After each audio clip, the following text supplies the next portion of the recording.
Assalamu alaikum. Welcome to MBBS Craze. It was important.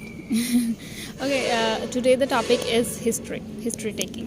How you take history of someone, how you take history of a patient that comes to you. This is our topic, and starting with the very first thing, which is okay. Please, will you please get aside?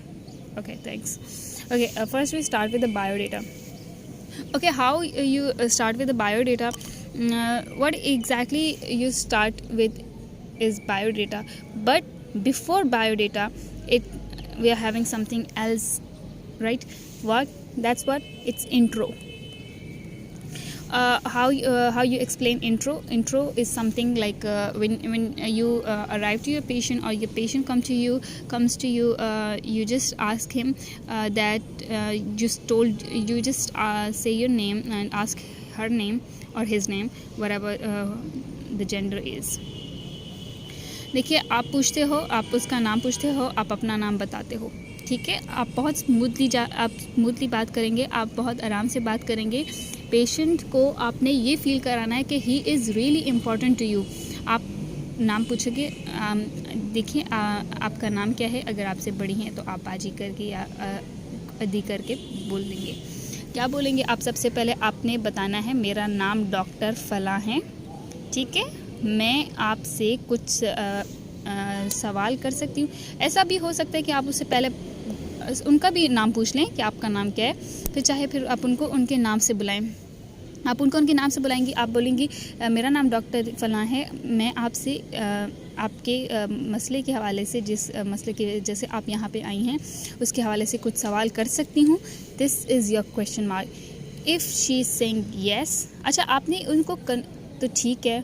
अगर आपने उनको convince कैसे करना है कि आपने उनको बताना है कि इस वजह से, इस चीज़ की वजह से, यानी इस सवालात की वजह से मुझे भी फ़ायदा होगा, आपको भी फ़ायदा होगा, ठीक है। दोनों साइड पे बेनिफिशियल आएगी। तो आप इस तरह से करते हो। इसके अलावा आपने पूरा, जब वो आपको येस बोलती हैं तो ठीक है, आप go for the further investigation. तो इस इन्वेस्टिगेशन में सबसे पहले आपका आता है biodata. Now what's a biodata? Biodata होता है कि आपने उनसे पूछना है, आपने बायोडेटा क्या बताना है कि आपका नाम क्या है। नाम तो आपने पहले भी इंट्रो में पूछ लिया, लेकिन आप फिर भी अपने लिखने के लिए आप पूछेंगी नाम कि आपका नाम क्या है, ठीक है। मैं आपको बताती भी जाती हूँ कि जो हिस्ट्री मैंने ली थी, मैंने किस तरह से पेशेंट की थी। मेरी ये हिस्ट्री इतनी ज़्यादा कोई सीक्वेंस से नहीं है, but I would like to tell you कि आज जो मैंने पेशेंट देखे उनका नाम था बानो, ठीक है। उनका नाम बानो था। उनकी एज कितनी थी, उनकी सेकंड थिंग, आपने डायरेक्ट एज पूछनी नहीं, ठीक है। जब मैंने पूछा था उन्होंने 32, वो 32 है। ऐसा होता है कि आपके पास यहाँ पे पुअर लोग भी आते हैं, तो उनको नहीं पता होता है। और not only the poor, but आजकल जो दूसरे लोग भी हैं उनको भी कभी कभी नहीं पता होता कि व्हाट इज़ देयर एज। तो आप उसका भी पूछ लेते हो, क्या उनसे पूछते हो। लेकिन उनको अगर फॉर सपोज अगर आपको कोई पेशेंट नहीं बता पा रहा कि उनकी एग्जैक्टली एज क्या है, तो आप उनकी एस्टिमेटेड एज बता देते हो, ठीक है। फॉर सपोज आपको उनके अपीयरेंस से क्या लग रहा है, देन आपका अगर उनके पास CNAC तो वो भी, बट एज आप इस तरह से भी कर सकते हो, राइट। सेकंड थिंग, आपने उनका पूछना है कि आप आए कहाँ से हो, ठीक है। आपका सिटी कहाँ है, या आपका कोई भी चीज़ कहाँ से है, आप कहाँ से हैं, ठीक है। मैंने जो पूछा था तो वो जिस भी शहर से थी, whatever XYZ हो सके। फिर उसके बाद आपने इसका नेक्स्ट जो आप पूछते हो वो आप ये पूछते हो कि आप आई कब थी, ठीक है। कब आई थी, ये सारा बायोडेटा में आ रहा है, ठीक है। अब आई कब थी, मैं जिस पेशेंट के पास गई थी, तो मैं गई थी तो फिर उनको 13 फ़ैब से वो आई थी, और अभी तक इनको कितने डेज़ हो चुके हैं वो आप अंदाज़ा लगा लें कि काफ़ी दिन हो चुके थे, ठीक है। तो 13 फ़ैब उनकी अराइविंग डेट थी। और दूसरी अराइविंग डेट से ही आपका दूसरा क्वेश्चन आएगा कि आप किस मतलब मोड ऑफ एडमिशन क्या था आपका, ठीक है। मोड ऑफ एडमिशन आप किस चीज़ को कहते हैं कि आया आप इमरजेंसी से आई थी या आप OPD में आई थी। आप OPD और इमरजेंसी में क्या फ़र्क होता है? इमरजेंसी होता है कि आपको क्विकली, आपको पेन हो रहा हो, आप जल्दी से आएँ, आपको जल्दी से देखा जाएगा, सबसे मतलब पहले देखा जाएगा। अब OPD क्या होती है कि आपको कोई पेन नहीं है, आपको एक प्रॉब्लम चल रही है, लेकिन आप उस प्रॉब्लम की वजह से स्लो करके आइए, जल्दी से नहीं है। जैसे आप फॉर सपोज़ किसी को बहुत ज़्यादा एब्डोमिनल पेन है, बहुत ज़्यादा पेन होगा, तो वो जल्दी से हॉस्पिटल आता है, और हॉस्पिटल में जब उसके पेन के हिसाब से उनको जब देखा, चेक किया जाता है, तो वो इमरजेंसी मोड होता है, यानी वो इमरजेंसी में आती हैं। लेकिन ओपीडी ये होता है कि मुझे रात को पेन होता है, 2-3 दिनों से लगातार हो रहा है, लेकिन मैं अभी इस वक्त आई हूँ, तो अभी मुझे अभी नहीं है, लेकिन मैं उस रात के पेन की वजह से इलाज करवा रही हूँ। ठीक है, ये है आपका। अच्छा, फिर आपका बायोडेटा में ये हो जाएगा, आप मोड ऑफ एडमिशन हो गया, डेट आ गई। इसके अलावा अगर फिर आप इस पर प्रेजेंटिंग कंप्लेन देखते हो। What exactly is the presenting complain? Presenting complain ये होती है कंप्लेन। अच्छा, ये होते हैं कि आप किस वजह से हो, आपका प्रॉब्लम क्या था, आप किस वजह से, फॉर सपोज इमरजेंसी में आई हैं, ठीक है, इमरजेंसी में आई हैं, या फॉर सपोज ओपीडी में भी आई हैं ना, तो आप प्रेजेंटिंग कंप्लेन क्या आप पूछोगे कि आप किस वजह से आई थी, और आपने पेशेंट से बहुत तमीज़ से, आराम से बात करनी है। ऑब्वियसली हर कोई तमीज़ से ही बात करेगा, लेकिन मतलब बहुत स्मूथली, जितना आप अच्छे से बात करेंगे। देखिए, पेशेंट जो होते हैं ना, वो बहुत घबराए होते हैं आपके पास जब वो आते हैं। वो किसी मतलब कोई भी खुशी से नहीं आता हॉस्पिटल में। हर कोई अपने मसले से आया होता है, तो उस मसले को ये होता है कि आपने और नहीं बढ़ाना अपने सवाल को। जितना भी आप अपने सवाल को सिंपल कर सकते हैं, आपने उतना सिंपल करना है। आपने हिस्ट्री ऑफ प्रेजेंटिंग कंप्लेन देखी, आपने क्या, सॉरी, ये प्रेजेंटिंग कंप्लेन है, ठीक है। पहले प्रेजेंटिंग कंप्लेन किया, आप आई कहाँ थी। फॉर सपोज वो कहती है आप, मुझे लोअर एब्डोमिनल पेन था, ठीक है, लोअर एब्डोमिनल पेन, सॉरी, ठीक है, लोअर एब्डोमिनल पेन था, ठीक है। अब वो अगर आपको कहती हैं, तो ये आपका प्रेजेंटिंग कंप्लेन है।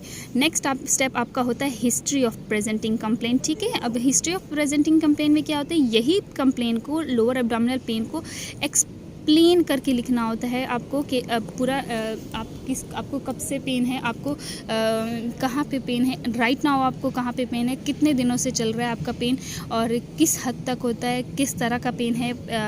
देखिए, नीडल्स पेन होता है जो आपको चुभ रहा होता है, चुभने वाला पेन होता है। आपको सिंपल अल्फाज यूज़ करने हैं, जो उस मरीज़ की जो लैंग्वेज है ना, आपको उसमें जवाब देना होता है।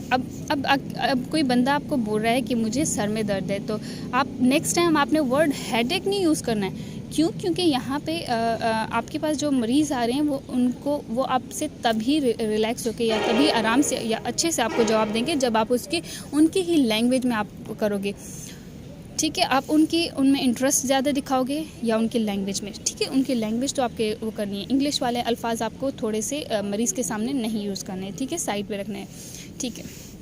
एक्सप्लेन करना है आपने, एब्डोमिनल पेन कहाँ है, कब से है, अभी है कि नहीं है, और कब होता है, रात के टाइम पे, दिन के टाइम पे, व्हाटएवर जो भी इस कंप्लेन के मुताबिक है। अच्छा, वो सारा आपने बोल देना है, ठीक है। ये आपका हो गया। फॉर सपोज़ आपके क्योंकि अभी हमारा गायनी वार्ड चल रहा है, तो मैं गायनी की हिस्ट्री में ज़्यादा इंटरेस्टेड हूँ, या लाइक मैं आपको ज़्यादा अच्छे से बता पाऊँगी। तो इसके अलावा फॉर सपोज़ अगर आपने ये हो गया, तो गायनी में आप क्या लिखते हो, सबसे पहले आपका ये G एंड P, इसको आपने समझ लिया, तो मेरे लिए तो ये बहुत बड़ी बात होती है कि ये आप समझें। मैं आपको एक्सप्लेन करती हूँ क्या है ये। This G represents the gravida, right? What is gravida? Gravida है number of conception, उस औरत ने कितनी उनकी प्रेगनेंसी है अराउंड। अब ग्रेविडा कब लिखेंगे, जब वो लेडी, सॉरी टू से, बट वो लेडी जो है, अब अगर वो उस वक्त आपके पास प्रेजेंट है विद द प्रेगनेंसी, ठीक है। अब वो प्रेग्नेंट है, फॉर सपोज अब वो एक ग्रेविडा 1 है, अगर वो उनका फर्स्ट बेबी है, तो ये आप ग्रेविडा 1 लिखोगे, उन्होंने कंसीव किया है ठीक है। वो फिर उसके बाद आप पैरा लिखते हो, ठीक है। This P represents the para. Now what is the para? Para आपको क्या होता है कि आपने ये कितने मरतबा उनका हो चुका है, और यहाँ पे पैरा में आपने, यहाँ पे एक चीज़ आती है, एक चीज़ यहाँ पे आती है। यहाँ पे वो उन नंबर ऑफ़ बेबीज़ आते हैं जिन्होंने आपके आपके एज ऑफ वायबिलिटी को क्रॉस कर चुके हैं। And what is the age of viability कि कितनी होती है वो भी मैं आपको बताती हूँ। लेकिन यहाँ पे ये पहले बता दूँ कि यहाँ पे जो आप क्वांटिटी लिखोगे, फॉर सपोज़ यहाँ पे जो क्वांटिटी आप लिखोगे वो उन्होंने एज ऑफ वायबिलिटी क्रॉस नहीं करी है। जैसे जो मेरी पेशेंट थी आज जिनको मैंने वो किया, जिनकी हिस्ट्री ली थी, तो उनके क्या थे, ग्रेविडा 5 चल रहा था और उनकी जो पैरा था यानी एज ऑफ वायबिलिटी जिन बच्चों ने क्रॉस की थी वो 4 थी और एक बेबी उनका सेकंड मंथ में, ठीक है, एक बेबी का सेकंड मंथ में मिसकैरेज हो गया था। ये देखिए, 1 baby miscarriage due to pain, ठीक है। देखिए एज ऑफ वायबिलिटी जो होती है वो 3 मंथ्स तक होती है या 24 वीक्स, इस तरह इनको जो क्रॉस कर ले, 24 वीक को जो क्रॉस कर ले वो एज ऑफ वायबिलिटी को क्रॉस कर लेता है। जो 24 वीक से छोटे होते वो एज ऑफ वायबिलिटी को क्रॉस नहीं करते। और अगर और मिस कैरेज हो जाए, सॉरी टू से, आई गेस ये वाला पॉइंट आपको समझ नहीं आएगा, just let me tell you again. जो एज ऑफ वायबिलिटी हमने पैरा पढ़ा कि यहाँ पे जो एज ऑफ वायबिलिटी क्रॉस कर लेते हैं, अब जिन एज ऑफ वायबिलिटी से पहले जिनका मिसकैरेज हो जाता है वो हम ऊपर लिखते हैं। फॉर सपोज कि इनका एक मिसकैरेज हो गया तो हम ये एज ऑफ वायबिलिटी हो रही है तो ये ऊपर लिखेंगे, और एज ऑफ वायबिलिटी को जिन्होंने क्रॉस कर लिया है वो नीचे लिखेंगे, राइट। ओके, सो उन्होंने उनके 4 बेबी गर्ल्स थी, बेबी गर्ल थी और एक जो थी उनका एक मिसकैरेज हो गया था, ठीक है। अच्छा, इसके बाद आपने क्या देखना है कि आपने पास्ट ऑप्स हिस्ट्री, ठीक है, पास्ट ऑप्स हिस्ट्री में आपने क्या देखना है कि उनके पहले कितने बच्चे हैं, ठीक है। आपने ये देखना है कि आप उनके पहले कितने बच्चे हैं। फॉर सपोज उन्होंने मुझे बताया कि 3 बेटियां हैं मेरी, 3 ही बेटियां हैं मेरी, और वो 3 बच्चियां जो हैं मेरी वो नॉर्मल पे हुई हैं। तो आपने ये लिख देना है कि सारी नॉर्मल पे, अगर उनको याद है कि किस मंथ में होती तो लाइक 9th मंथ में, या एक्चुअली जब आप गायनी में आते हो तो आपने वीक्स में अगर बताओगे तो वो ज़्यादा अच्छा इम्प्रेशन पड़ता है कि आप वीक्स में बता रहे हो कि इस वीक में इनको बेबी हुआ था या इस वीक में क्या है, ठीक है। सो इसके अलावा आप वीक्स के अलावा आप क्या करते हो कि हाँ, मतलब ये चीज़ आप दिखा दो। आप पास्ट ऑप्स हिस्ट्री में ये आएगा, बेबी था, बेबी ने कितनी एज में मतलब हुआ, और कितने मिसकैरेज कितने हुए हैं, और यही होता है। फिर आप पूछते हो पास्ट गायनी हिस्ट्री, ठीक है। पास्ट गायनी हिस्ट्री में आप क्या बताते हो कि आपको कोई और मसला तो नहीं है। आप साफ अल्फाज में ये कहोगे कि आपको किसी और मसले से कोई और मसला तो नहीं हुआ, ठीक है, कोई और मसला हो या मेंस्ट्रुएशन या पीरियड्स में जो भी कोई मसला हो, ठीक है। ये इनका पास्ट गायनी हिस्ट्री होगा। फिर आप पास्ट सर्जिकल हिस्ट्री पूछते हो कि आपको पहले कोई सर्जरी तो नहीं हुई, सर्जरी अगर कोई हुई है, या अगर आपको एब्डोमिनल इंस्पेक्शन आप करना चाहते हैं तो वो भी कर सकते हैं, लेकिन वो तो थोड़े ज़्यादा लेवल पे चला जाएगा। लेकिन आप ये भी पूछ रहे हैं कि पास्ट सर्जिकल हिस्ट्री क्या, आपकी कोई सर्जरी तो नहीं। सर्जरी सिर्फ गायनी वाली सर्जरी नहीं, आपने उसमें पूछना है। आप हमारे कॉलीलिथियासिस, सॉरी, बहुत सारी चीज़ें हैं जो सर्जरी में आ जाती है, स्प्लीन की स्प्लीनेक्टोमी और इंटेस्टाइन या ऐसा कुछ, कोई सर्जरी तो नहीं हुई किसी भी चीज़ की सर्जरी। और इसके अलावा पास्ट सर्जिकल हिस्ट्री आपने पूछ ली। फिर आप उसको फैमिली हिस्ट्री, ठीक है, आप फैमिली हिस्ट्री पूछते हैं, फिर उसके बाद आपका पर्सनल हिस्ट्री में आते हैं, ठीक है। अच्छा, पास्ट फैमिली हिस्ट्री में क्या होता है कि आपकी फैमिली में मिसकैरेजेस तो नहीं होते हैं, आपके फैमिली में बीपी का प्रॉब्लम तो नहीं है, आपके फैमिली में शुगर की प्रॉब्लम तो नहीं है, और आपकी फैमिली में जो बहुत सारी मतलब ऐसी कोई डिज़ीज़ जो कि फैमिली से रिलेटेड होती है वो आप पूछते हो। नॉट ओनली गायनी बट हर उसके लिए लाजमी होता है। पास्ट आपने ये वाली पूछ ली है। इसके बाद आपकी एक और आती है यार, एक पर्सनल हिस्ट्री, ठीक है। आप पर्सनल हिस्ट्री उनके बाउल हैबिट्स के बारे में। बाउल हैबिट्स क्या होते हैं कि उनके क्या है, वो क्या उनको कोई किसी चीज़ का नशा नशा तो आप डायरेक्ट नहीं कहेंगे पेशेंट को, क्योंकि वो ऑफेंड हो सकता है। तो आप नशा नहीं कहेंगे, आप कहेंगे कि आपको कोई आदत तो नहीं है किसी चीज़ की, जैसे आप मीट खाना चाहें आप, सिगरेट या ऐसा कुछ कोई आदत तो नहीं है आपको, यूरिनेशन सही होती है, आप मेंस्ट्रुएशन सही है, यूरिनेशन मेंस्ट्रुएशन और क्या चीज़ होगी, या इसी के रिलेटेड जो आपको वॉशरूम सही से कर पाती हैं, आपको यूरिनेशन के दौरान आपको वो तो नहीं है, प्रॉब्लम तो नहीं होती है, और आई गेस इतना होता है फिर, ठीक है। इसके अलावा अगर आपको कोई पॉइंट आता है समझ तो ठीक है, वो लिख ले, वो भी आप पूछते हैं। और इसके अलावा मेंस्ट्रुएशन का ये होता है कि वो डिपेंड करता है इफ़ यू आर नहीं, गायनी और ऑप्स दोनों में होता है मेंस्ट्रुएशन का आप पूछते हो, लेकिन ये सिर्फ गायनी में पूछा जाएगा, ठीक है। और बाकी वार्ड में कभी कभी पूछा जाता है, बट मेंस्ट्रुएशन में ये होता है कि आप ये पूछते हो कि आपके मेंस्ट्रुअल पीरियड कितने दिन का है एंड ऑल, इस तरह से पूछते हैं आप। यहाँ में क्या होता है कि किसी को, लोगों को अवेयरनेस नहीं है। There was a woman, she was telling my friend that she is having 10 days menstruation, which is not common, which is not normal, but she was saying this is normal. सो ये इस चीज़ का भी ख्याल रखें। Patient आपको बहुत सारी चीज़ें होंगी जो आपको नहीं बता रहा होगा, लेकिन आपने उगलवानी है। You need to be the doctor कि जो आप उनको उगलवा सकें। बहुत सारी चीज़ें होंगी, उनको हो रही होंगी, उनको दर्द भी हो रहा होगा, आपको नहीं बताएगा, लेकिन द थिंग इज़ कि आपने नहीं करवानी होती है, ठीक है। What's next? देखिए, आप देख सकते हैं कि आप यहाँ पे आपने ये चीज़ें भी पूछनी है कि आपको स्लीप की आपकी नॉर्मल है या आप टैबलेट्स लेती हैं, स्लीप आपकी नॉर्मल है वगैरह वगैरह, ये भी पूछते हैं। फिर आपको सोशल स्टेटस आप उसका पूछते हैं। सोशल स्टेटस तो नहीं कहेंगे, सोशल